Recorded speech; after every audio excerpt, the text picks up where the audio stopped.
तर तुमचा निर्माण कुठं झाला? अरे हे विश्व पेरणारे लोक आहेत ज्यांना कुठल्याही प्रकारचा विकास जमत नाही, फक्त त्यांना भांडे लावायचे जे काम असतं कार्यक्षम लोक ह्या जातीवादीच्या भाटणाच्या ठिकाणी म्हणतात. म्हणून तुम्हाला माझी विनंती असणार आहे की दोन्ही हात भरून भैया साहेबांच्या अभिताची घोषणा तुम्हाला या ठिकाणी द्यायची आहे. संभाजी भैया निलंगेकर तुम आगे बढ़ो. सगळ्यांचे हात अजून झालेले नाहीयेत. संभाजी भैया तुम आगे बढ़ो. जय हिंद, जय महाराष्ट्र. मुलतानी जी माझी हॅलो मुलतानी जी एक मिनिट. माझी आपल्याला एक विनंती आहे. आपला नगराध्यक्ष नगरसेवक येणार आहेत, आपण त्या माध्यमातून विजयी सभेला यायचंय. पण आमची एक मागणी आपल्याकडे आहे. आपण अल्पसंख्याक मोर्चाचे अध्यक्ष महाराष्ट्राचे आपण आहात. इथला सर एक मिनिट इथला इथं एक ईदगाह कमिटी कार्यरत आहे. 35-40 वर्षापासून चुकीच्या पद्धतीने इथला कारभार होत आहे. वक्फ बोर्डाला पाकिटावर घेऊन इथं कोणत्याही प्रकारचं ऑडिट न करता लाखो रुपयाची देणगी, लाखो रुपयाचं डिपॉझिट 20-20 वर्षापासून खाली घेतलेलं आहे. त्यांना एकही कमिटीच्या या चेअरमनना एकही रुपयाची पावती या आपल्या मुस्लिम समाज बांधवाला दिलेली नाही. माझी विनंती आहे आपल्या माध्यमातून या ईदगाह कमिटीची पूर्ण चौकशी व्हावी, खरं खोटं सर्व बाहेर पडावं. आता ज्या ठिकाणी भैयानी जो सांगितला, मी तुम्हाला शब्द देतो की 8 दिवसाच्या आत वक्फ बोर्डाच्या मार्फत या सर्व प्रकरणाची चौकशी आम्ही लावण्याशिवाय त्या ठिकाणी सोडणार नाही. आणि जर जो कोणी दोषी असेल त्याला जेलमध्ये टाकल्याशिवाय आम्ही या ठिकाणी सोडणार नाही. एवढा तुम्हाला या ठिकाणी शब्द देतो. आणि 8 दिवसातच या ठिकाणी मी स्वतः चौकशी करण्याचं, मी माझ्या पत्रावर तक्रार करून चौकशी लावण्याचं काम मी करतो. जय हिंद. धन्यवाद साहेब.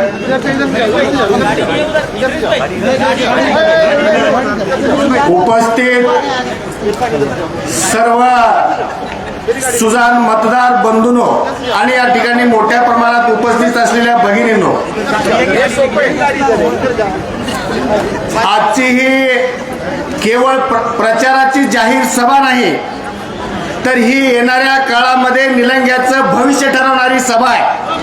आणि म्हणून आपल्याला या सभेला अधिक महत्त्व द्यावं लागणार आहे. अनेक मान्यवरांचं मार्गदर्शन आपल्याला ऐकायचे आहे. आपल्याला निलंग्याचं भविष्य ठरवायचे, आपल्याला संकल्प करायचे आहे. तत्पूर्वी मी या निवडणुकीचे Bharatiya Janata party, Republican party of India आणि शिवसेनेचे अधिकृत उमेदवार, तुम्हा आम्हा सर्वांचे परिचित असे उमेदवार संजयजी हालगरकर यांना विनंती करतो की आपण आपल्या सगळ्या नगरसेवक उमेदवाराच्या वतीने आपण आपलं मनोगत व्यक्त करावं.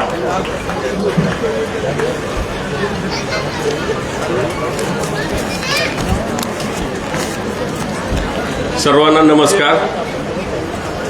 आपल्या जिल्ह्याचे लोकनेते संभाजीराव पाटील निलंगेकर साहेब, आपल्या भाजप अल्पसंख्याकचे प्रमुख मुलतानीजी, माजी आमदार केंद्री साहेब आणि आपले आवडते नेते अरविंदजी भैया पाटील निलंगेकर, भाजपचे सर्व उमेदवार नगर परिषदचे, आज मी आपल्याला थोडक्यात परिचय देतो. दोन्ही भैयांनी मिळून मला जे उभा केले आणि जे विश्वास दाखविले, तो विश्वास मी सार्थपणे निभावला. आपल्या निलंग्याची एक परंपरा आहे, धर्मनिरपेक्ष, जाती धर्म वगैरे काही पाळत नाहीत. आपण सर्व गुन्ह्या गोविंदांना इथं आणतो. आपलं ग्रामदैवत निळकंठेश्वर मंदिर आहे, दादापीर साहेब आहेत, सुफी संत दादापीर साहेब आहेत, पीरपाशा साहेब आहेत. यांनी जी रुजू घातलेली परंपरा आहे आपल्या निलंग्यामध्ये, ती आजपर्यंत चालत आलेली आहे. आणि माझ्या कुटुंबामध्ये सुद्धा तेच प्रकार आहे. 1967 पासून कधी जाती पातीचा कधीच विषय आला नाही आणि तिथून मी आलेलो आहे. त्याच्यामुळं जात पात वगैरे काय भाजपमध्ये पण नाही. जी भीती घालत होती अगोदर ती पण नाही. आता सर्व मतदारांना माझी कळकळीची विनंती आहे, जी की माझ्या आईवडिलांनी इथं रुजू घातलेली आहे परंपरा माझ्या रक्तामध्ये, ती परंपरा मी कायम ठेवणार आहे. भेदभाव माझ्याकडे राहणार नाही. 18 पगड जातीला घेऊन चालणारा माणूस आहे. त्यामुळं नगर परिषदचा विकास, निलंगा शहराचा विकास होणार म्हणजे होणार. पूरक गोष्टी कोणत्या आहेत? भैयासाहेबांचं नाव घेतलं की विकास आणि विकासाचं नाव घेतलं की भैयासाहेब, हे एकमेकाला पूरक गोष्टी आहेत निलंगा तालुक्यातल्या. तर आपण सर्व 23च्या 23 उमेदवाराला माझ्यासहित मतदान रूपी आशीर्वाद द्यावं आणि निवडून द्यावं.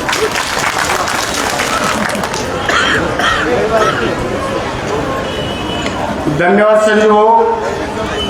आपण अल्पसा आपला हा परिचय या ठिकाणी आपण व्यक्त केलेला आहे.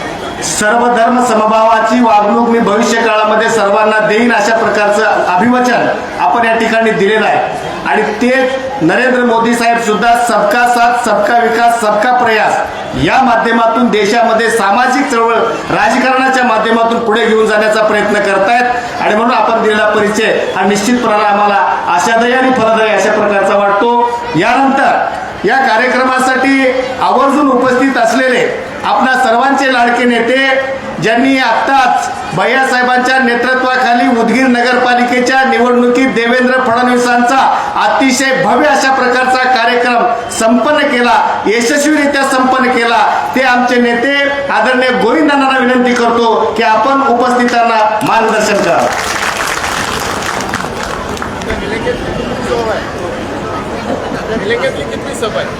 पहिले आहे ते आता 101च्या वर गेले, 100च्या वर गेले.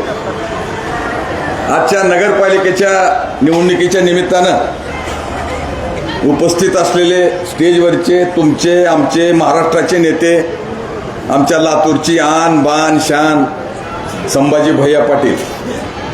मी एवढं का सांगतो की मी अरविंदला म्हणलो, अरे मला बोलू अजून 100 माणसं बोलू त्यांच्या बोलण्यावर येतात, पण संभाजी भैयाला गुंतवून ठेवू नको, त्यांना फिरू दे ना. आमची उदगीर इथे आहे, अहमदपूर इथे आहे, रेणापूर इथे आहे, म्हणून भैयाला जास्त तुम्ही गुंतवू नका निलंग्यामध्ये, बरं का अरविंद. तर असे आमचे संभाजी भैया आणि पडद्यामागचा कलाकार, सगळं संभाजी भैयाचं नाव होतंय. संभाजी भैया असलेत, संभाजी भैयात असलेत, पण त्याच्या पडद्यामागून काम करणारा सगळा आमचा अरविंद भैया. त्यांच्यावर कुठल्याच प्रकारचं टेन्शन येऊ देत नाही. आता मी आमचे बाळासाहेब आहेत, त्याला बाळासाहेब मी आज म्हणलं, पहिले बाळू म्हणतो तुम्ही, तसं आत्ता भाषण ऐकलं मी, आजपासून तुला बाळू मी बाळासाहेब म्हणतो. जबरदस्त बिचाऱ्यानं भाषण केलं, रोखठोकपणे मांडला त्यानं. आमचे संजय दोरवेजी, आमचे महामंत्री, आमचे दादा साळुंके दादा, उमेदवार आपले मितभाषी, आजोबापासून वडिलापासून असलेली परंपरा आम्ही ऐकण्यात होतो, ती आज आम्हाला आज दिसली की संभाजीराव भैयांनी अतिशय योग्य माणसाला निलंग्याच्या नगरपालिकेची उमेदवारी दिली. त्यांच्या घराचा पांग फिटला, त्यांच्या खानदानाचा पांग फिटला. ते उद्या चालू निवडून आल्यानंतर निलंग्याचा सुद्धा पांग फिरल्याशिवाय राहणार नाही. एवढे चांगले मितभाषी आमचे हलगरकर आहेत. स्टेजवरचे सर्व मान्यवर, वेळ झाले सर्व नगरपालिकेला थांबलेले माझ्या बंधू भगिनीनं, पुन्हा माझ्या नंतर भैया बोलणार आहेत. मित्र होय, नगरपालिकेची निवडणूक आहे. या निवडणुकीमध्ये मतदान झालं 2 तारखेला आणि 3 तारखेला निकाल लागणार आहे. हा निकाल कसाही लागू, मोदी साहेबाच्या सरकारला धक्का लागणार नाही. हा निकाल कसाही लागू, देवेंद्र फडणवीसच्या महाराष्ट्राला धक्का लागणार नाही. पण दुर्दैवानं लंग्या जर खालीवरी झालं तर तुमची नगरपालिका गेली, मग मात्र परेशान झाल्याशिवाय तुम्ही राहणार नाही. काळजीची गरज आहे. आता इंद्रिस आमचे नेते इथे आणि ह्यांनी आतल्या पोटतिडकीतून सांगत होते मुस्लिम भावांना, आणि काँग्रेस सातत्यानं आम्ही लहान असताना सुद्धा कुणावर निवडून आलं, दलित आणि मुसलमान. ह्यांना बाकी कोणी कुत्रं खात नव्हतं तेवढं. आणि का निवडून आलं तर हे मुस्लिम आरडामध्ये जायचं, धन भाषण ठोकायचे, देखो अगर भाजप आहे तो कतलेआम, एक मुसलमान कोणी रखेंगे हो. आता हे म्हणून किती वर झालं, मला सुद्धा पाडले भैया नुसतं या गोष्टीवर.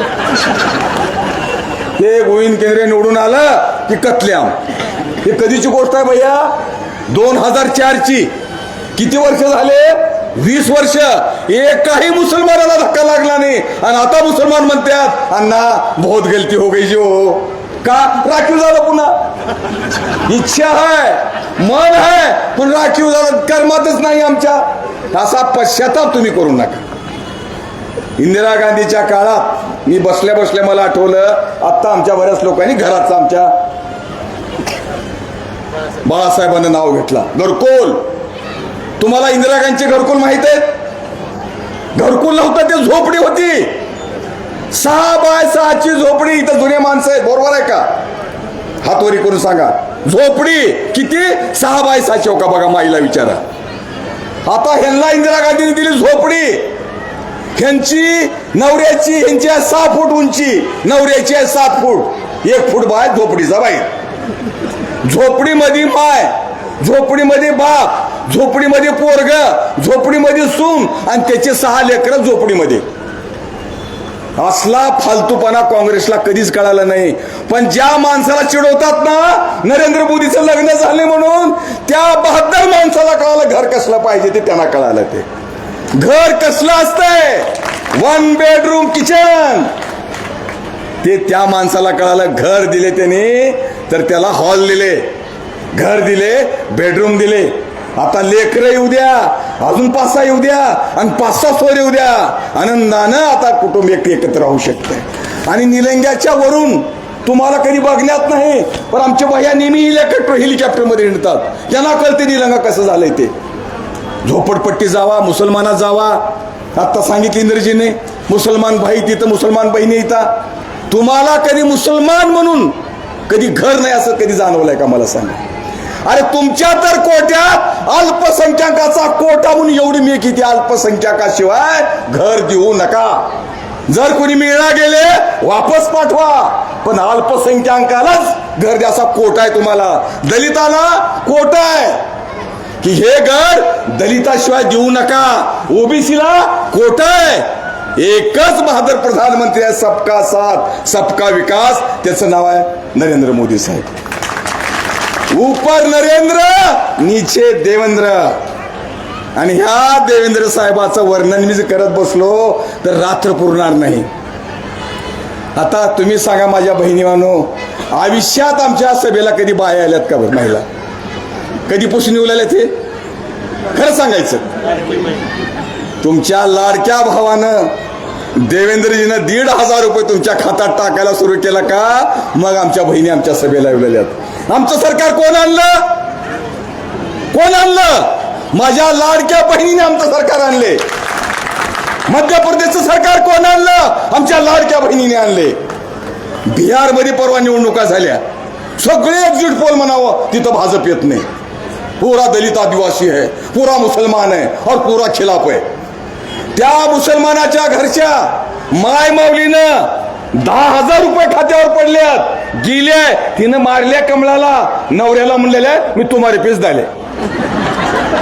तिला माहित आहे 10,000 रुपये आल्यात, आता मला पुन्हा 10,000 मिळणाऱ्यात आणि मी बैमान होईना. इथं महाराष्ट्रात बी काँग्रेसच्या म्हणलेल्यात गडबड हो गई, मशीन खराब थी, बिघड गई थी. अरे बिघड नव्हतं, लोक बिघडाल ते. माझ्या बहिणी बिघडाल त्या. घरी म्हणावं पंजावर आणि तिथं हाणावं कमळावर. 200 जागा. आणि मला सांगा, तुम्हाला सगळ्याला नवरे कुणाला नसतील बी असतील बी, पण घरी तुम्ही पहिलं काय कसा होता का, मालक एक 5 रुपये आहेत का द्या हो. मालक जर खराब असला का तिकडे बमलं, मला 5 रुपये मागतीस. आता तेच पठ्ठ्या म्हणतोय माझ्या बहिणीला एक 100 रुपये आहेत का दे ग. किती बदल झाला बरं सांगा बरं. तेच काँग्रेस होतं, त्यांना अक्कल कधी आणले. पण माझ्या देवेंद्र भाऊनं सांगितलं की माझ्या बहिणीला मोठं करायचं आहे. नुसतं आज उदगीरमध्ये काय म्हणले भाऊ, नुसतं 1,500 नाही, पुढच्या वर्षी 2100. आणि पुढच्या वर्षी संभाजी भैयाचं नाव घेऊन सांगितलं की संभाजी भैया या बहिणीला 1,00,000 बहिणीला महाराष्ट्रात मला लखपती करायचं आहे म्हणून. म्हणजे तुम्ही आता 1,500वर नाही, प्रत्येक माझी बहीण लखपती होणार आहे तशा योजना तुम्हाला देणार आहेत. आणि म्हणून तुम्ही बिघडावं का मला सांगा. आता त्याची मुठमाती करायला तयार व्हा तुम्ही. काँग्रेसची ती येणाऱ्या तुमच्या दाराला. आणि भैया अरविंद काही काळजी करू नकोस, फार हुशार आहेत लोक, पोटातलं पाणी ढोल देत नाहीत, तिघाच बी घेतात पण द्यायचं त्यालाच देतात. इतके हुशार लोक जगात कुठं नाहीत. भैया माझं गाव कुमठा, माझ्या गावाला रेल्वे स्टेशन आहे. आता भैया तुमच्याकडे आणणार आहेत रेल्वे, पण आमच्याकडे पहिलंच आलेली आहे 50 वर्षापूर्वी. आणि ही रेल्वे आमच्या गावाहून जायची. तर 5-25 कार्यकर्ते भैया आम्हाला म्हणायचे रेल्वे गावाहून जाते आणि काबर थांबत नाही. मी म्हणलो देवाला माहित, नाही नाही नाही थांबवायला पाहिजे. मग काय करावं, आपण गाडी रोखू. रोज गाडीच्या पुढे बसायचं, आंदोलन करायचं. 1 वर्ष आंदोलन चाललं. आणि मग रेल्वेचे लोक म्हणले मला कुमट्याचे लोक खराब येतं, यांना स्टेशन देऊन टाकूत म्हणले. स्टेशन दिले, पण आमच्या लोकांना पठ्ठ्याला सवय लागली तिकीटच काढायचं नाही. मुंबई परेलला जावा, हैदराबादला जावा, बिनटेक नुसतं तिकीट नाही भैया. गुरुवारच्या बाजारला उदगीरला नवरा बायको फुगट, लेकरं फुगट आणि म्हैस पायी आणि तिचा वैरण्याचा भारा गाडीमध्ये. अशी सवय लागली आमच्या कुमट्याच्या लोकाला. आणि आमच्या कुमट्याचे 3 बहादर हैदराबादला गेले. रात्री 10:30 वाजता रेल्वे उतरली हैदराबादला. टीटी आलं समोरून, तिकीट आहे क्या? ह्या तिघांनी म्हणले नाहीये. चलो साले तो मुको दिखातो म्हणलं आणि स्टेशनच्या जेलमध्ये टाकलं, कुलूप लावलं आणि गेलं निघून. सकाळी बरोबर उजळल्यानंतर 10 वाजता आलं. ते रात्रीच टीटी होतं. मधली तिने बी म्हणले साहब हमको बाहर निकालो. नहीं नहीं नहीं अभी तो केस बनाने का है तुम्हारे ऊपर. अरे हमारे पास टिकट है, फिर रात में क्यों नहीं दिए? तर आता त्यांचं उत्तर आहे का भैया, किती हुशार आहेत बघा. तर साहेब आम्ही रात्री का दिलो नाही, आमच्याकडे 3.5 लाख रुपये होते. आम्ही आलो ट्रॅक्टर घ्यायला आणि आम्ही 10:30 हैदराबादला गेलो तर आम्हाला ठोकून आमचे पैसे काढून घेतले असते. तुम्ही आम्हाला धरलो, ठाण्यात घातलो, कुलूप लावलो, आमच्या पैशाची हिफाजत झाली. किती हुशार आहेत बघा बरे. तर हे तुमच्या त्या फरांना मागतात का? हे घर आम्हाला मिळालं, राशन फ्री मिळालं, गहू फुगट, तांदूळ फुगट, मुलीला शिक्षण फुगट, मुलाला शिक्षण फुगट, रस्ते बघण्यासारखे. गडकरी साहेबांनी तर काशी जावा, अलाहाबाद जावा, यमुना जावा, दिल्ली जावा, कन्याकुमारी जावा, अमेरिकेतून जातो काय की असे रस्ते इथं. आणि काल गडकरी साहेब तुम्हाला आनंदाची बातमी सांगतो भैया, सांगतील का नाही मला माहित नाही, विसरून गेले तर तुम्हाला राहून जाईल. गडकरी साहेब औषधाला आले आणि औषधाच्या सभेमध्ये संभाजीरावचं नाव घेऊन, संभाजीराव तुमचं निळकंठेश्वर मंदिर मी शक्तीपीठाला जोडल्याशिवाय राहणार नाही. आता तुमचं निलंगा महाराष्ट्राच्या नकाशावर येणार आहे, पुन्हा शक्तीपीठाला जोडलं जाणार आहे. आणि म्हणून आमचं सरकार रस्ते केलं. आणखीन पुढल्या वर्षी अजून आनंदाची बातमी सांगतो माझ्या बहिणीवाला, आपणाला सगळ्या त्रास होते लाईटचा. आमच्या काळात मुंडे साहेब होते, 4.5 वर्ष 5 वर्ष मुख्यमंत्री होते. त्यांच्या काळात, त्यांचा काळ तवाचा भाजपचा. मी आमच्या सख्या मामाच्या घराला गेलो. मामा बाजूवर झोपला होता, हिवाळ्याची दिवस होते. मी जाऊन बाजूवर बसलो, भाजी एकदम गरम लागली. मामाला म्हणलो एवढं हिवाळा आहे आणि तुमची बाज एवढी गरम, खाली शेगडी आहे म्हणलं. अरे मग शेगडी आणि त्याचे पैसे वरी आकडा आहे म्हणलं. म्हणजे आमच्या काळात भाजपचे आकडे टाकत होते, चोऱ्या होत होत्या. देवेंद्रजींनी म्हणले चोऱ्या करू नका, पुढल्या 6 महिन्यात 300 युनिट गोरगरिबाला 300 युनिट बक्कल झाले, ते पूर्ण माफ करायचा निर्णय सरकार घेणार आहे. मग आता लाईट माफ, अन्नधान्य माफ, मुलगी फुगट, मुलगा फुगट, घरातून सायकल पोरीला, आणि पुन्हा LIC हॉस्पिटल फुगट. किती रुपयापर्यंत? काल होतं 5 लाखापर्यंत, पण आज देवेंद्रजींनी सभेत सांगितले 20 लाखापर्यंत जर मोठा दुखणं झाला असं, म्हणजे हार्ट अटॅक, किडनी, लिव्हर, या सगळ्याला 20 लाखापर्यंत पैसे देतो म्हणलं. 20 लाखापर्यंत म्हणजे कोणताही गरीब माणूस बिन पैशाचं मरणार नाही. अरे अजून काय लागते आपल्याला जगायला मला सांगा बरं. एवढ्या सुविधा करणारं सरकार आमचा भारतीय जनता पक्षाचा आहे. माझ्या संभाजी भैयांना मी तुम्हाला मुद्दाम सांगायला आलोय की या काँग्रेसची सत्ता होती आमच्या लातूरवर. कुणाची होती? कधीच भाजपचा झेंडा लागला नव्हता. देवेंद्रजींनी संभाजी भाईला नेतृत्व दिलं आणि मंत्री केलं, मंत्री झाले आणि आमच्या जिल्हा परिषदेच्या 37 जागा निवडून आणले. सगळे लोक म्हणत होते संभाजी पाटील निवडून आणतात आणि अरविंदला अध्यक्ष करतात, संभाजी पाटील निवडून आणतात अरविंदला अध्यक्ष करतात. कोण झाला अध्यक्ष? लातूर पहिला जिल्हा परिषदचा संभाजीच्या लिंगायत समाजाचा अध्यक्ष झाला. ही जादू संभाजी भैयाकडे आहे. आणि म्हणून तुम्ही माझ्या माता भगिनीनो या कमळाला विसरू नका. आता हे कमळानं जर दुर्दैवानं तुमचं ते आलं तर आता गडगंज जेवण आहे देवेंद्रजीकडे, गडगंज लागल तेवढं, पण वाढपीच नाही आपला. आणि जर समजा निलंग्यामध्ये वाढपी जर ते आलं पहिलेचं अध्यक्ष, तुम्हाला जेवण मिळणार आहे का? जेवण राहावं तर वाढपी बी आपला राहावं. आणि जर वाढपी आपला नसला, पुरी पुरी पुरी म्हणते पुढीच जाते, लाडू लाडू म्हणते पुढीच जाते, आणि आपलं असलं की 2 टाकते. वाढपी आपला आहे, हलगडकर वाढपी आपला आहे, त्याच्या पाठीची संभाजी भाई आहे. तुमच्या कुठल्याही योजनेला गालबोट लागणार नाही. आज आमच्या मुख्यमंत्र्याच्या भाषणात 10 तरी नाव संभाजी संभाजी संभाजी. आम्ही तर मुळालतो आमचं एकदा नाव घेऊ तरी म्हणून, पण आमच्या नशिबात नाही. ते त्यांचे आजोबा त्यांच्या काळामध्ये त्यांची माझी ओळख हो म्हणून, आणि कधीच भेटना गेले ते मुख्यमंत्री असताना. भैया कराय बरे, मग मी गर्दी जाऊन त्यांच्या हाताला हात लावलो आणि घरी गेलो. बायकोला म्हणलो मुख्यमंत्र्याच्या हातात हात घातलाय पठ्ठ्यानं.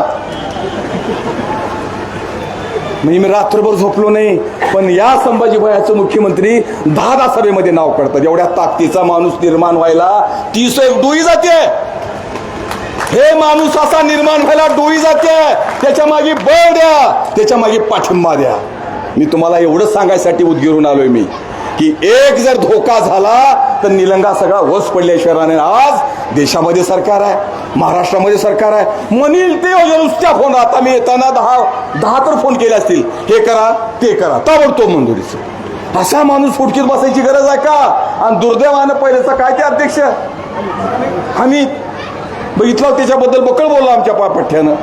आणि ते जर निवडून आला मग गुत्तेदारी सुरू. गुत्तेदारी करायला हरकत नाही, पण गुत्तेदार कसा राहते? अर्ध तुम्ही अर्ध आम्ही, उडल्याला देवाला. कामच बरोबर होत नाहीत. आणि म्हणून मी तुम्हाला विनंती करणार आहे, संभाजी पाटलासारखं भैयासारखं नेतृत्व नुसतं निलंग्यापुरतं मर्यादित नाही, आमच्या मराठवाड्यातला नेता आहे. दुर्दैवानं आमची युती झाली. काही लोक म्हणतात एवढा भारी माणूस आहे तर मंत्रीपद का मिळालं नाही? तर त्याचं कारण असं आहे, युती झाली, शिंदे साहेब आले, असं म्हणून डायरेक्ट आमच्याकडे आले. युती झाली, अजितदादा आमच्याकडे आले आणि खाते आमचे वाटले गेले. त्याला 15, त्याला 10, त्याला 12. त्याच्यामध्ये साहेबांनी ह्यांना विनंती केली, संभाजीराव अडचण आहे आणि मला समजून घ्या, पुन्हा भविष्यात करत. आणि म्हणून पात्रता असताना, काम असताना आज भैया मंत्री होऊ शकले नाहीत. पण एक शिक्षक शाळेवर गेला, शाळेवर शिकवीत विद्यार्थ्याला विचारला 7 चोक किती? विद्यार्थी उठला 7 चोक 26 म्हणला. मागे नाजर होता, नाजरनं म्हणला मला काय मानसीस का रे तू? ते 7 चोक 26 म्हणतोय, तू शाबास म्हणतोय. साहेब तसं नाही, ते काल 24 होतं, आज 26 आले, उद्या 28 झाल्याशिवाय राहणार नाही. संभाजी भाया तुमचं एका दिवसात 7 चोक 28 झाल्याशिवाय राहणार नाही. आमची ताकद तुमच्या पाठीशी आहे. आणि म्हणून निलंग्याला असला माणूस होणे नाही. आणि म्हणून मी तुम्हाला ह्या योजना सांगतोय, वस्तुस्थिती आहे. हे भाट बोलत नाही मी, फालतू बोलत नाही मी. ह्या योजना तुम्हाला मोदी साहेबांनी दिलेल्या आहेत. पण आता LICची एक म्हण आहे, पत्रकार आहेत का तुम्ही? LICची काय म्हण आहे? जिंदगी के साथ जिंदगी के बाद. आमचं सरकार जिवंतपणी बी देतंय, पण मेल्यावर सुद्धा देतंय. आमच्या मरसांगवीला एक मुलगी आणि तिची आई परवाच्या धरणामध्ये वाहून गेली. देवेंद्र फडणवीस लगेच पत्र आलं, त्याची चौकशी करा, पंचनामा करा. मुलीला 8 लाख आणि माईला 8 लाख देणारं सरकार जगामध्ये कुठं नाही, त्या दोघाला देऊन टाकले. म्हणून जिंदगी के साथ जिंदगी के बाद देणारं आमचं सरकार आहे. या सरकारवर कसलंही संकट येणार नाही. आणि बहिणीला माझी विनंती आहे, कुणी माईचा लाल आला तर तुमची योजना बंद होणार नाही, उलट तुमच्यामध्ये वाढ होणार आहे. आणि मग बहिणीवाला मी विनंती करतो, काम म्हणू का, कंटाळा करू नका, भैयासाठी राहिलेले 2-3 दिवस द्या, घर घर घर घर घर फिरा आणि पूर्ण कमल निलंग्यामधून निवडून आणा, ही मी विनंती करतो. और मुस्लिम भाई बहुत बड़े पैमाने पर यहाँ है, मुसलमान है, उनकी बीवी है, बच्ची है, आपको आंच नहीं आएगी भारत में. दलित भी है यहाँ, दलिताला सुद्धा, दलित को भी बोलते थे लोग, अगर समझो मोदी साहब आए तो बाबा साहेब की घटना बदल डालेंगे. पण मोदी साहेब आले आणि पहिले काय केले, पार्लियामेंट में चले गए और जाते जाते जो पार्लियामेंट की पहली सीढ़ी रहती है उसको नतमस्त होके उसके पांव पडे. हे पहिला प्रधानमंत्री पाया पडणारा लोकसभेच्या मंदिरामध्ये, लोकसभेचं मंदिर बांधतोय आमचा माणूस. आणि पत्रकारांनी विचारलं, मोदी साहेब तुम्हाला काय आवडतंय, महाभारत आवडतंय, भगवद्गीता आवडते का रामायण, कोणता ग्रंथ आवडतंय? मोदी साहेबांनी सांगितले, मला एकच ग्रंथ आवडते, त्याचं नाव आहे राज्यघटना, बाबासाहेबांची राज्यघटना. आणि त्या संविधान बाबासाहेबांच्या घटनेमुळेच तुम्हाला मत आहे. बाबासाहेबांनी जाता जाता म्हणले होते, मी सारा भारत बौद्धमय करीन. बाबासाहेब निघून गेले अकाली, लोक म्हणाले केलो का बौद्धमय भारत, पण बाबासाहेब निघून गेले. आता मला सांगा, निवडणुकीचा काळ आहे, तुम्हाला एका मताचा अधिकार आहे. आता बाबासाहेबांनी काय ऊर्जा दिली आणि काय ताकद दिली बघा. आमच्या गावात एक जनाबाई आहे, गाव सगळं तिला जनाबाई म्हणते, पण ग्रामपंचायतीची निवडणूक लागली की हे थांबलेले माणसं जनाबाईकडे जातात, माय जनामाय हाय का म्हणतात. पहिलं जनाबाई म्हणत होते, जनी म्हणत होते, पण मतदाना दिवशी म्हणून बघा म्हणाव जनी, तुमचा खुट्टा काढल्याशिवाय राहत नाही. एक दिवस का ना माझ्या बाबासाहेबानं तुम्हाला कर वाकिवले, जा मतासाठी पाया पड. आणि आमच्या उदगीरला तर आता लेकराचे पाया पडलेत भैया, मरता क्या नाही करता. हे कोण वाकिवलंय? हे माझ्या परमपूज्य बाबासाहेबांनी वाकिवलंय. अशा बाबासाहेबाला मी नतमस्तक होऊन विनम्र अभिवादन करतो आणि माझ्या भैयाच्या पाठीशी आपण राहावं एवढी विनंती करून माझं भाषण संपवतो. पण जोरदार घोषणा द्या. 1 मिनिट भैया, आता भैया बोलणार आहेत, त्यांना ऊर्जा झाली पाहिजे ना, मिळाली पाहिजे. बोलो भारत माता की. हे असं जमतच नाहीये, बाहेर त्या अध्यक्षाला कळावं लागते माझी. बोलो भारत माता की, अरे बोलो भारत माता की, बोलो भारत माता की. संभाजी भैया आगे बढ़ो, और जोर से संभाजी भैया आगे बढ़ो, संभाजी भैया आगे बढ़ो, बोलो भारत माता की. यानंतर आपले सर्वांचे लाडके नेते आदरणीय भैयांना विनंती आहे की आपण मार्गदर्शन करा.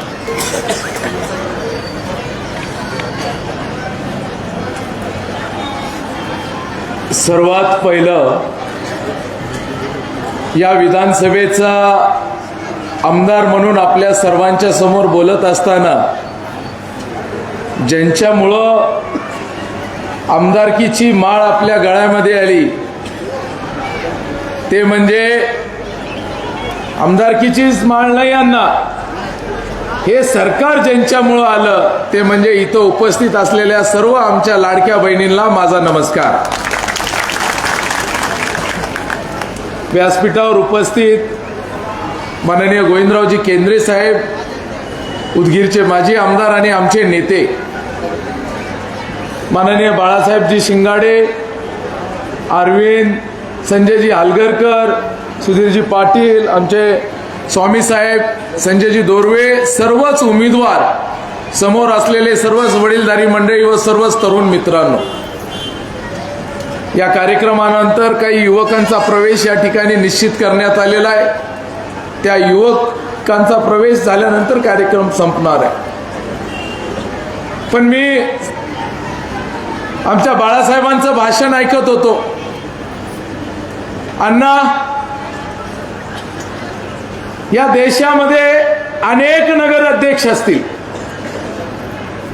पण बाळासाहेबांसारखा नगराध्यक्ष होणं नाहीये. कोविड सारखं संकट आलं होतं अण्णा,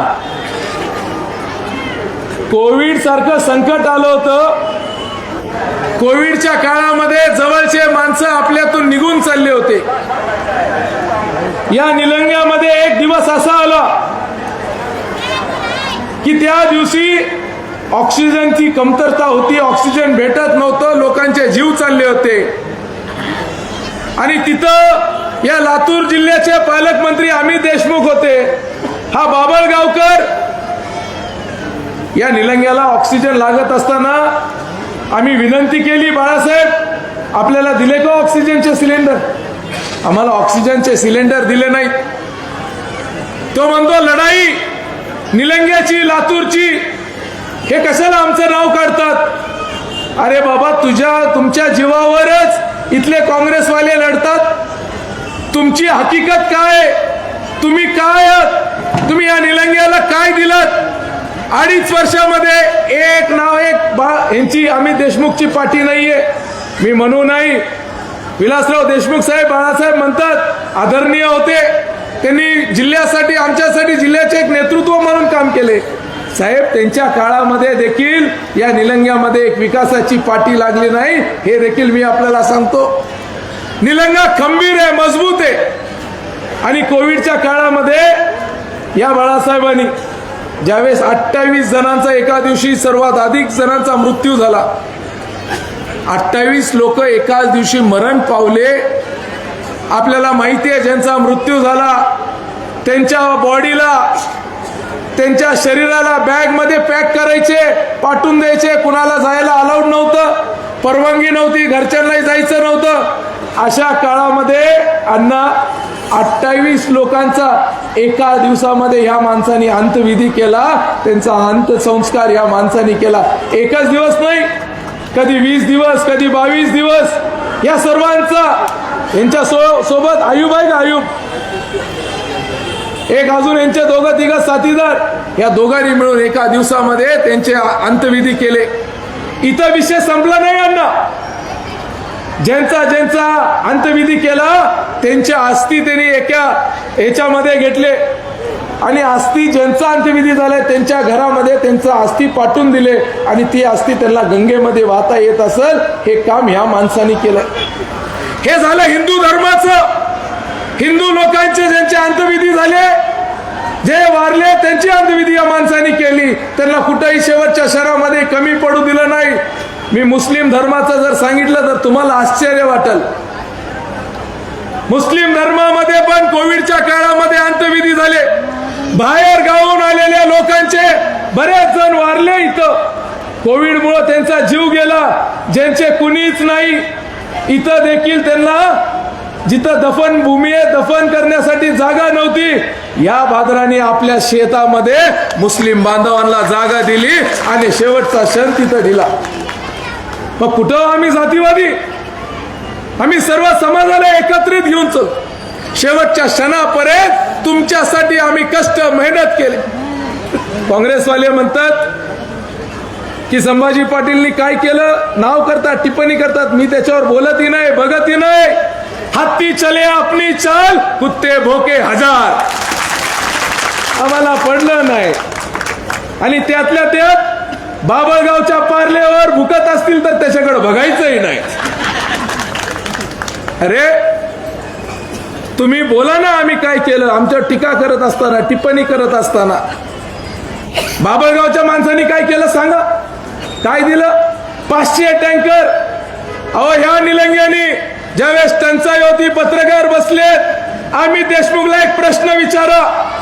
ज्यावेळेस लातूरला रेल्वेने पाणी येत होतं ना, निलंग्यातून हा संभाजी पाटील, रोज तुम्ही आम्हाला ऑक्सिजन सिलेंडर दिले नाहीत, पण रोज आम्ही तुम्हाला 500 पाण्याचे टँकर निलंग्याहून पाठवत होतो. खोटं असेल तर पदाचा राजीनामा देऊन घरी बसतो. हाय हिंमत तर याचं उत्तर द्या. आम्ही असं नाही वागत. टँकर बंद आहे आमच्या गावामध्ये. महिलांसाठी जे जे सुविधा असतील, आज देवेंद्रजींनी सांगितलं, इथं आमच्या सगळ्या लाडक्या बहिणी आहेत. अरविंद अध्यक्ष होता. सर्व लाडक्या बहिणींच्या पगारी चालू झाल्या 100%. जे बंद असतील ते देखील चालू झाल्या. महाराष्ट्रामध्ये, अण्णा तुम्हाला आश्चर्य वाटेल, निलंगा विधानसभेमध्ये 80,000 लाडक्या बहिणीला त्या ठिकाणी पगारी चालू करण्याचं काम अरविंद पाटील यांनी केलं. काँग्रेसवाले काय म्हटले, इलेक्शन झाल्यानंतर पगारी बंद होतील, लाडक्या बहिणीला पैसे मिळणार नाहीत. बंद झाले का? आता अण्णांनी काय सांगितलं, आता 1500चे किती करायचे, 2100 बघा ताई पाठ आहे. त्याच्या पुढं आज मुख्यमंत्री आले होते लातूरमध्ये. त्यांनी सांगितलं माझ्या बहिणीला आता 1500 2100 नाही, माझ्या बहिणीला 1 लाख रुपये त्यांना त्या ठिकाणी द्यायचंय. या बहिणींमुळं घरामध्ये आपल्या घरामध्ये 4 पैसे आले तर त्या घरामध्ये आपल्या मुलांना लेकरा बाळांना शिकवायचं काम या आमच्या महिला करतील. हा विश्वास आपल्याला. लखपती दीदी योजना माहितीये का? आपल्या बहिणीला लखपती अरविंद बाळासाहेब, तुम्ही म्हणताल मी नगराध्यक्ष आता नाहीये, माझी जबाबदारी नाहीये, पण या निलंग्या माझ्यापेक्षा या निलंग्याने तुमच्यावर जास्त प्रेम केलेलं आहे. तुमची जबाबदारी आता आहे की येणाऱ्या काळामध्ये आमच्या या सर्व बहिणींना लखपती दिदी करण्याची जबाबदारी येणाऱ्या काळामध्ये हे आपल्यावर असणार आहेत. या सर्वांचे फॉर्म आपण भरून घेऊ आणि त्यांच्या खात्यामध्ये त्यांना या योजनेचा लाभ आपण त्या ठिकाणी देऊ. मी बसलो होतो. हा माणूस साधा नाहीये अण्णा. तुम्हाला बाळासाहेब काय आहेत हे फक्त मला माहिती आहे. अरविंद पाटील तुम्हाला देखील माहित नाही. तुम्हाला वाटत असेल ह्या दोघांचा जन्म एकाच दिवशी झालाय 9 मार्चला आणि दोघांच्या अंगामध्ये एकसारखेच कळा आहेत, एकसारखेच. मला जर त्रास कोण सर्वात जास्त देत असतील तर अरविंद पाटील आणि बाळासाहेब. आणि हा त्रास कशाचा माहितीये का? एक उदाहरण देतो. हा त्रास कशाचा? भैया या भागामध्ये ज्यांना घरकुल मिळाले नाहीत बाळासाहेबांनी चिठ्ठी दिली. भैया ज्यांना घरकुल मिळाले नाहीत त्या जागे इनामी जागा आहेत, त्यांच्या नावाने घरं नाहीयेत, ती जागा आपण त्यांच्या नावाने करून देऊ. हे बोलायचं काम त्यांनी इथं बसल्या बसल्या बाळासाहेबांनी केलं. बरोबर आहे का नाही? आज या सभेच्या माध्यमातून सांगतो, ज्यांच्या नावाने त्यांच्या हक्काच्या जमिनी नसतील त्यांच्या नावाचे 8चे उतारे या 31 मार्च 2026 आधी देण्याचं काम आम्ही सर्वजण मिळून त्या ठिकाणी करणारे हे वचन देखील आपल्याला देतो. आम्ही पाणी असेल, अंडरग्राऊंड ड्रेनेज असेल त्याबद्दल बाळासाहेबांनी सांगितले. पण हे माझं गाव आहे, निलंगा आहे, तुमचं आमचं गाव आहे. मी घरातून बाहेर पडलो सकाळी. अण्णा घरातून बाहेर ज्यावेळेस निघतो ना, घरातून बाहेर निघाल्यानंतर घरी येऊपर्यंत आमच्या अक्का आहेत, आई, त्यांना काळजी असती. माझ्यासोबत पोलीस आहेत, पोलीस यंत्रणा आहेत, गाड्या आहेत, माणसं आहेत, ताफा आहेत, पुढं मागे एखादी गाडी असती. पण घरी येऊपर्यंत आईला काळजी असते, माझं लेकरू बाहेर गेलंय, घरी कधी येईल. ही काळजी तुम्हाला देखील असते का नाही? आपले लेकरं जर घराच्या बाहेर पडल्यानंतर प्रत्येक आईच्या मनात अण्णा तुम्ही पैसे कमी द्या, पण आईला काय वाटतं माझं लेकरू घराच्या बाहेर गेलंय तो सुरक्षित परत घरी यायला पाहिजे, हे वाटतंय का नाही? आम्ही पहिल्या टप्प्यामध्ये आमची नगरपालिका आल्यानंतर बाळासाहेबाच्या हातावर एक कार्य चालू केले आम्ही काम. आम्ही प्रत्येक चौकामध्ये आता CCTV कॅमेरे बसवायचं चालू केले. 10 चौक कंप्लीट झालेत, पुढं 10 चौक आहेत. मी माझ्या सर्व आई, आमच्या सर्व बसलेल्या माय माऊलींना वचन देतो, येणाऱ्या 3 ते 6 महिन्यात पत्रकार महोदय या निलंगा शहराच्या प्रत्येक काना कोपऱ्यामध्ये CCTV कॅमेरे बसतील. कुठं जरी एखादा खडा पडला, कुणामुळं खडा पडला तर पोलीस स्टेशन मध्ये त्याची नोंद होईल आणि तुमचे लेकरं सर्व सुरक्षित राहतील. काळजी करण्याची गरज नाही. आपलं गाव सुरक्षित राहायला पाहिजे, माझ्या माय माऊली माझ्या बहिणी सुरक्षित राहायला पाहिजे, हे आम्ही त्या ठिकाणी करणारे. येणाऱ्या काळामध्ये ह्या सर्व माय माऊलींना सुरक्षित ठेवण्याचं काम आम्ही करणारे. बाळासाहेब, आपण या शहरामध्ये काम करत असताना आज इथं मुस्लिम समाजाचे बांधव आहेत. आताच त्यांनी जसं सांगितलं, दादा पीर दर्ग्याला सर्वात अधिक निधी काँग्रेस पक्षाने दिला नाही, संभाजी पाटीलनी दिला. शादीखाना कुणी केलं बाळासाहेब? आपण केलं. पीर पाशा दर्ग्याला सर्वात जास्त निधी आपण दिला. जिल्ह्यामध्ये जिथं जिथं मुस्लिम समाज बांधवाचे जे धर्मस्थळ आहेत त्याला देखील आपण देखभाल दुरुस्ती करण्याचं काम केलं.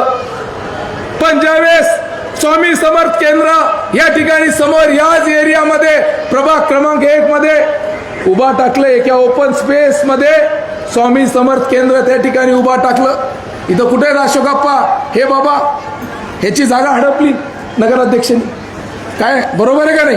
हे माझ्याकडे तुमचं नगराध्यक्ष म्हणजे हे नाही, हमीद शेख नगराध्यक्ष तुम्ही बाळासाहेब. या बाबांनी तर उलटा ह्यांची जागा खुली करून मग.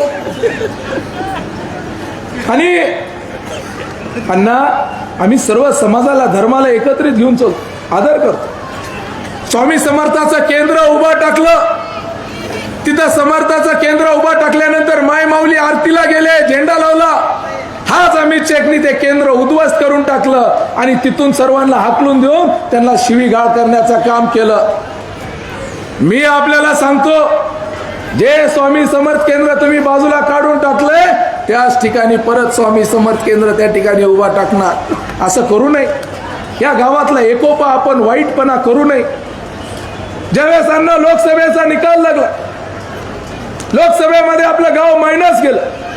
मला सर्वांनी नाव ठेवलं. दुसऱ्या 2 दिवसावर ईद होती. आम्ही मनामध्ये, आमच्या मनामध्ये जर द्वेष भावना राहिली असती, ईदला ज्यांना तुम्ही मतदान झालं, काँग्रेस पक्षाला सर्वात अधिक मतदान झालं, काँग्रेस पक्षाचा कोणता नेता शुभेच्छा द्यायला आला नाही, तर संभाजी पाटील तिथं ईदच्या निमित्ताने त्या ठिकाणी आपल्या सर्व बांधवांना शुभेच्छा द्यायला आला. या गावाला एकत्रित एकोपा ठेवण्याचं काम आपण केलं. सर्व धर्माला एकत्रित घेऊन चालण्याचं काम केलं.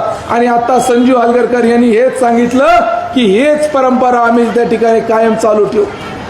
अहो, हा भ्रष्टाचारी माणूस, आताच इद्रिस मुलतानींनी सांगितलं, ते म्हणतात ना, उद्या 8 दिवसामध्ये चौकशी लागली. तुम्ही ईदला जातात का नाही अण्णा? ईदला जातात. ईदला गेल्यानंतर काय होतं? आमचे खतीब साहेब, ईद नमाज संपल्यानंतर समाजातले काही बांधव त्या ठिकाणी निधीसाठी एकत्रित जातात की समाजाचं एखादं मंदिर निर्माण हो, एखादं मस्जिद निर्माण हो. ते जे पैसे जमा करतात, गोरगरीब जे येतात तिथं स्वतःचे जमा केलेले पैसे तिथं देतात आणि त्याच्यातून समाजासाठी ते पैसे जमा होतात. ह्या समाजाच्या पैशामध्ये खतीब साहेब बरोबर आहे, गोरगरिबांनी दिलेला, मुस्लिम समाज बांधवांनी दिलेला जो समाजाचा पैसा आहे त्याच्यामध्ये या बाबांनी भ्रष्टाचार केला. आता हा बाबा निलंग्याला सोडणार आहे का हो? आणि हे लिहिण्यासाठी पेन्सिलने लिहितो किती पैसे आले किती, म्हणजे परत खोडता यावं म्हणून. आता ह्याचं नाव देखील शिस पेन्सिलनीच लिहिलेलं आहे. बाळासाहेब आमचे रब्बानी भगवान सांगतात, पूर्वी म्हणायचे काहीतरी चूक केली, पाप केलं तर आपल्या लेकरा बाळांना भोगावं लागतंय. आता तो काळ संपला. चूक केली, पाप केलं, लेकरा बाळांना भोगावं नाही, तुम्हालाच भोगावं लागतंय. आता देवानी ते म्हणतात, एका कार्यकर्ता, आता नगदी हिशोब आहे. या निवडणुकीत जे जमा केलेली संपत्ती आहे त्याचा कार्यक्रम, त्यांनी इमानदारीने कमवलेला पैसा नाहीये. हे गुत्तेदार आहेत, ते गुत्तेदार आहेत. पुन्हा ते मशालचे जे पदाधिकारी आहेत महाराज, ते देखील गुत्तेदार आहेत. हे दोन्ही गुत्तेदार उमेदवार आहेत एका बाजूला. आणि एकीकडे ज्यांनी आता शपथ या जनतेच्या समोर शपथ घेतली आणि ज्यांनी बाळासाहेबांचा वारसा गुत्तेदारी न करण्याचा वारसा संजीव हलगरकर या ठिकाणी करतील, हे देखील मी आपल्याला सांगतो. तुमचे रस्ते, नाल्या, हे सर्व काम करून देण्याची जबाबदारी माझी आहे. 20 वर्ष झालं तुम्ही मला पाहतात, कुणाला वाकडं बोललो, कुणाला त्रास दिला, कुणालाही एका माणसाला त्रास दिला नाही. मग माझं गाव आहे निलंगा, हे आपल्या सर्वांची माती आहे. या मातीमध्ये ताकद आहे. हे दुसऱ्या परक्या माणसाच्या हातात द्यायचं गाव? कुणीतरी बाहेरून येतो आणि सांगतो निलंग्याचं वैभव आहे, निलंग्याची ताकद आहे. या मातीमध्ये निळकंठेश्वरासारखं एक वैभवशाली शक्तिशाली मंदिर आहे. ही ताकद कुणाच्या हातात द्यायची का आपल्याला? नाही. हे गाव हे आपल्याच लोकांचं राहायला पाहिजे, आपल्याच माणसाचं राहायला पाहिजे, ही जबाबदारी आहे. 2 तारखेला मतदान आहे. 2 तारखेला मतदान आहे. कुणाला मतदान करायचंय आपल्याला? कुणाला मतदान करायचंय?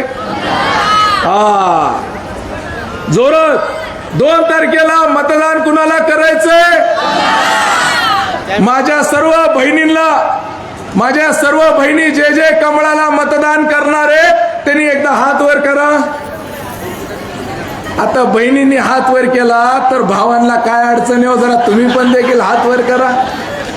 मी माझ्या सर्व बहिणींना तुम्ही सर्वांनी जो आशीर्वाद देण्यासाठी हात वर केलाय, हा तुमचा भाऊ संभाजी, हा तुमचा भाऊ तुम्हाला शब्द देतो, या गावाला कोणत्या गोष्टीची कमी पडू देणार नाही. तुमच्या पाठीशी खंबीरपणे उभा टाकल. तुमच्या लेकरा बाळांची काळजी घेण्याचं काम हा संभाजी पाटील करल पूर्ण ताकदीने. आणि ज्यांनी सांगितलं ना, बाबळगावकर पत्रकार मोदी लिहून घ्या की ज्या बाबळगावकरांनी स्वप्न पाहिले की निलंग्यात येऊन त्यांचा झेंडा फडकवणार आहेत, मी आज आई जगदंबेच्या समोर उभा टाकून वचन देतो, निलंग्यात तर आमचा झेंडा फडकणार, पण लातूरच्या महानगरपालिकेवर हा संभाजी पाटील आमचा झेंडा फडकवणार, हे देखील वचन मी आपल्याला देतो. आमचा नाद करायचा नाही. निलंग्याची माती काय म्हणायचे अण्णा मुंडे साहेब, हे काम नाहीये येड्या गबाळ्याचं, हे काम नाहीये येड्या गबाळ्याचं, हे काम आहे एका मर्दाचं. निश्चितपणे ताकदीने या गावाची जबाबदारी, माझ्या बहिणीची जबाबदारी, माझ्या भावांची जबाबदारी, तुमच्या लेकरांची जबाबदारी, हे काम मी या ठिकाणी आई तुळजाभवानीला शपथ घेऊन सांगतो, संभाजी कायम तुमची सेवा करत राहील. कारण या मातीने माझ्यासारख्या कार्यकर्त्याला माझ्या डोक्यावर छत नसताना घरातून बाहेर पडल्यानंतर या भागाचं 20 वर्ष तुम्ही मला आमदार केलात. मी मातीत जरी गेलो त्या मातीमधून फक्त निलंगा निलंगा निलंगा हेच नाव त्या ठिकाणी असेल. आणि आपण सर्वांनी येणाऱ्या 2 तारखेला कमळाच्या समोरचं बटन दाबून आम्हाला आपल्या सर्वांची सेवा करण्याची संधी द्यावी, हीच विनंती करून मी माझे 2 शब्द थांबवतो. जय हिंद, जय महाराष्ट्र. आणि जे प्रवेश करणार आहेत त्यांना विनंती करतो, या ठिकाणी काही पक्ष प्रवेश माननीय भैयासाहेबांच्या उपस्थितीमध्ये होणार आहे. मी त्या सर्व या MIMच्या काही कार्यकर्ते या ठिकाणी प्रवेश करणार आहेत. रोड शेख, वाजिद शेख, अमन सैयद, बबलू शेख, निहाल अहमद, फिरोज पठाण, अकरम शेख, सुरेश शेख, जयद शेख, इर्शाद सौदागर, तौफिक शेख, आयान शेख, सोएब बनियार आणि इब्राहिम इब्राहिम हे सर्व MIMचे पदाधिकारी आज भारतीय जनता पार्टीमध्ये भैयासाहेबांच्या उपस्थितीमध्ये प्रवेश करतायत. काही जण इकडे थांबा, काही जण इकडे या.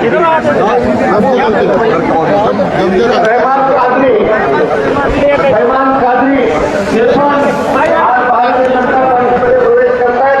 या सर्वांना भारतीय जनता पार्टी महाराष्ट्राचे नेते आपले माजी पालकमंत्री संभाजी विजयशेखर, योगीनाथ शिंदे, प्रदेशाचे नेते या सर्वांच्या उपस्थितीमध्ये या सर्व पदाधिकाऱ्यांना भारतीय जनता पार्टीमध्ये प्रवेश करतायत.